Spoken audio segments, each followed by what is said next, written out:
We're so glad you're joining us and happy to participate, in an ongoing series that really just helps us look at all the new changes that we're going through and how we can stay healthy and well and support each other.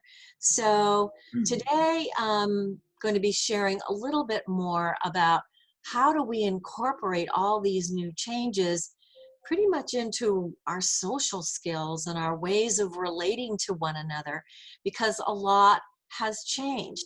I'm Cindy Ryan with the Center for Work and Family Life, and Susan is here as a wonderful Hello. producer, and we welcome your calling us anytime should you need any assistance whatsoever. So these are new times. This is kind of like establishing new social norms for civility and how we relate. So this is a time when we can really begin to think about what are the parallels that we've experienced before in this way. And decades ago we were dealing with the non-smoking changes that were coming into our daily life. So through research and science and education and initiatives and public awareness, we began to establish a whole new norm. It went from having environments where people were smoking cigarettes everywhere to signs where we hear and say, "Thank you for not smoking." So these are these progressions of change and transformation that come into our world, come into our ways of relating and living in a healthy way for our environment. So essentially where we begin is looking at where do our values come from? And USC values in action really do represent a lot of this. It's talking about respect. It's talking about dignity. It's being responsible for ourselves and others. And ultimately, in all the messaging that we have been hearing through COVID, is stay healthy and safe. So these are really our new ways of sort of orienting how we begin to express ourselves. Civility has some good sources that I have acquired over the years. One came from John Hopkins Institute, the Civility Project, that goes into kind of steps or guidelines for developing consideration of others in our work and regular life. And we also have Christine Porath and Christine Pearson, who has talked a lot of research about how civility in the workplace and our lives can be so essential. And the bottom line there is civility is more successful. So these are some sources to consider and check out and look at how we want to handle these moments where we're distancing differently, we're relating differently. I had an experience yesterday where I had to have a health screening in order to walk about the campus. And I was really noting that it was very different than what we're used to, just running in, going into a building, running upstairs. But it was a pause and it was a moment. And the way she handled taking time, offering sanitizer, reminding me how to put my mask so it was best fit, to taking the temperature. It was actually kind of a mindful moment where it really was an opportunity to show that we can take care of each other and that we can look out for one another. So I'm coming up with a new kind of idea for what a PPE might be, which is patience and positive expression. How we can extend that into the way we relate now. So we're growing and expanding that. So essentially, many times in the work environments where we may still be on site, we look at how can we be respectful, being patient, being kind. I'm noticing, as you may also notice as well, that we're smiling behind a mask, and really oftentimes we're looking up and we're looking at smiling eyes. And so this is another whole dimension of how we stay connected and how we socially express ourselves is through our eyes, It's really very true in our neuroscience that we have mirror neurons. And if we look at someone, with positive ideas and positive expression, we connect on that level. So knowing that we're going to be looking at different ways of making connection.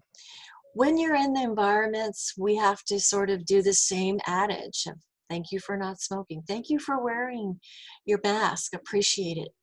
Asking for, guidance and support from others if that were needed. So essentially, we're promoting this whole messaging around, let's stay healthy together.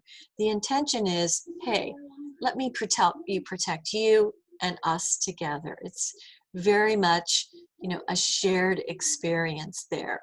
So notice these things, realize that even if we're out and about and we're now, having a chance to get out and socialize, maybe in a meal outdoors, that we bring a sense of serenity and patience with others, noticing how clever and creative people are in decorating masks and, taking time, when we're learning to listen more carefully to one another and look really into each other's eyes for, that best positive connection.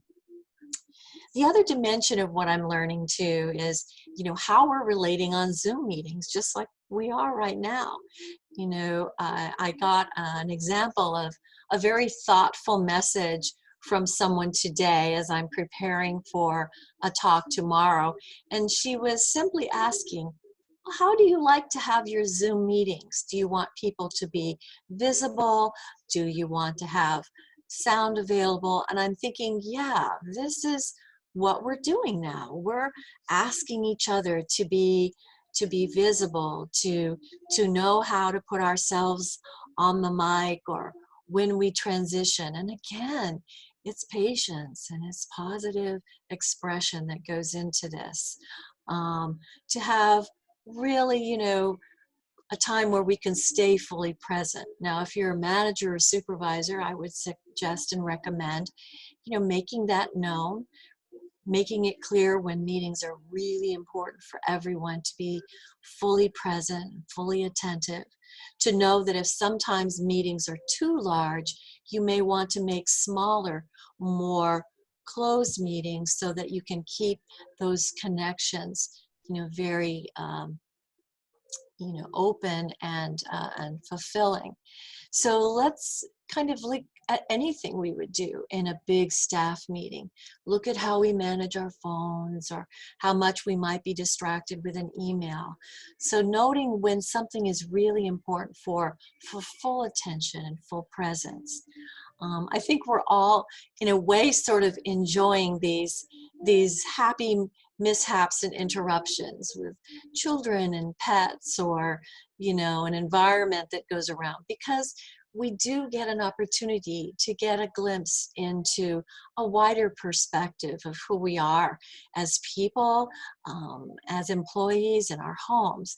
So it's, again, a time to be, respectful of that, appreciate those surroundings, and note that, we're all really doing our best to keep connected together. So having patience for all. I always try to say, express appreciation for joining in on a meeting or joining in on a Zoom, to share, your thoughts. Sometimes I think it's knowing yourself, knowing what's the best conditions for you to share and communicate, the lovely advantage of having chat and being able to ask questions in another dimension of the meeting is really actually very useful, and can be another way of sort of unifying us as we relate in those settings. So, we're taking this time, and we have had to more rapidly go into kind of a new shift in how we navigate our social relations, being respectful when we're somewhere, we're maintaining a distance, and just being thoughtful and considerate can be a way of really easing and enhancing our lives together and feeling as though we're all contributing to a healthy and safe environment. you know, this is a time when I always, mention our self care as an essential piece. I was listening to a news show this morning that was saying, yes, don't forget to get outside and get your sunshine. We'll have plenty of opportunity this weekend as it will be quite warm, but to know that that is really essential for, our health and our rest and our relaxation. um, and really, continue to credit yourself and, applaud yourself for getting through, all that you are. I think there's a point in time here where we've been through this for a number of months and we're sort of going, okay, how are we going to maintain and sustain our resilience? Well, you are, and these are just ideas and ways in which to support one another. And we hope you take the best care of your health and your well-being, your family, everyone around you, even just giving notice to a neighbor or reaching out to a coworker or colleague that you haven't spoken to in a while, checking in and just saying, how are you doing? What's it like for you? I think that adds some spirit of connection with others while we're apart.